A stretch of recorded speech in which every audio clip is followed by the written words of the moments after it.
Can you imagine someone literally melting into a sofa? This case has no blood, yet reports of it come with content warnings. Even the seasoned coroner who examined the body was so nauseated he couldn't eat for 3 days. This might be one of the most disturbing crime scenes in recent memory. Today, we're talking about the woman who fused with a sofa, the case of Lacey Fletcher in Louisiana, USA. On January 3, 2022, the East Feliciana Parish Sheriff's Office in Louisiana received a chilling 911 call from a woman named Sheila Fletcher. Her voice was calm, almost eerily so, as she stated, "Yes, I need an ambulance for my daughter. She's dead." If you only heard that snippet, it would sound like any other emergency call. But when police and paramedics arrived at the scene, they were confronted with something they'd likely never forget. The house looked clean and well-maintained from the outside. However, the moment rescue workers opened the door, an overwhelming stench of decay and human waste hit them. Following the smell, they found its source in the living room. A woman's body, horribly decomposed and seemingly melded into the sofa, surrounded by feces and insects. Some first responders immediately vomited. A seasoned coroner described it as something I will never see again. He was so disturbed, he said he couldn't eat for 3 days. The details of Lacey Fletcher's condition are horrific. Her legs were severely atrophied, her hair was matted like weeds, and her skin was largely rotted away, with maggots crawling out of the decaying flesh. It was unclear how long she had been there, but the sofa itself was deeply indented, molded to her body. Investigators quickly determined she had been deceased for a long time. To conduct a proper investigation, they attempted to move the body. What they found underneath was even more shocking. The sofa's interior was like a sewer, completely saturated with human waste, mixed with the excrement of insects and rodents. Lacey weighed only 87 pounds. Her autopsy revealed an even more disturbing detail. Her stomach contained sofa foam soaked in urine, along with her own feces. Forensics later determined she had eaten her last meal, a mint candy.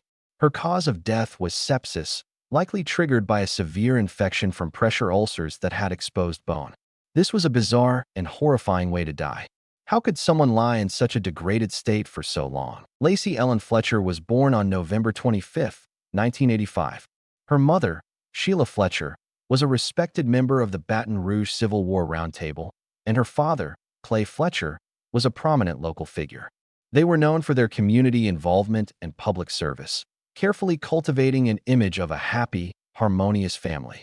No one would have suspected what was happening behind closed doors. When police began to investigate, Lacey's parents claimed she was a kind and good-natured child, but had suffered from severe autism from a young age. In 2000, when Lacey was 15, they reportedly withdrew her from school, opting for homeschooling. Around this time, Lacey's condition worsened, and she eventually refused to leave the sofa, not even to use the bathroom. Her parents said they installed a makeshift toilet next to her. They claimed their daughter's death was due to her deteriorating health and their temporary absence for a trip, leading to neglect. Neighbors and community members initially believed this, with a statement from their church even saying they loved their daughter to death and would give everything they had for her. However, the judge quickly dismissed the charge of second-degree murder initially brought against the parents, reducing it to a lesser charge. Lacey's mother explained that her daughter suffered from a rare neurological condition called locked-in syndrome, where a person is fully conscious but completely paralyzed, with only eye movement possible, and often loses the ability to speak.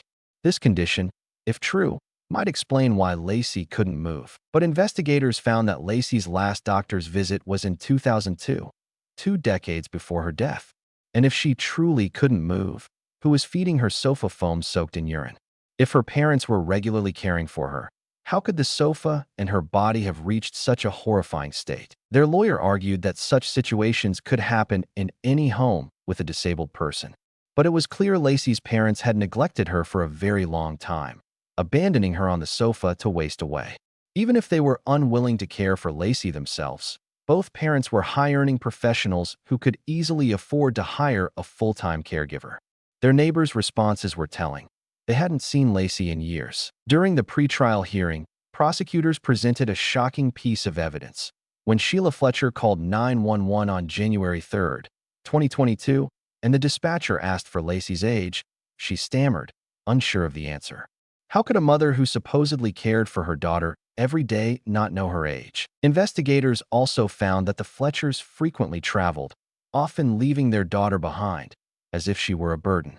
All signs pointed to a complete lack of parental care. In June 2023, after reviewing all the evidence, the grand jury indicted Sheila and Clay Fletcher on second-degree murder charges. They eventually pleaded no contest, hoping to reduce the charge to a lesser count of negligent homicide, which carries a maximum sentence of 40 years. The court ultimately sentenced them to 20 years in prison, followed by 20 years of probation. Lacey's parents brought her into this world. While not everyone can provide the best life, a basic level of care and dignity is expected. Her parents, seemingly capable of providing this, instead utterly failed their daughter. Such people, many argue, do not deserve to be called parents. What are your thoughts on this case?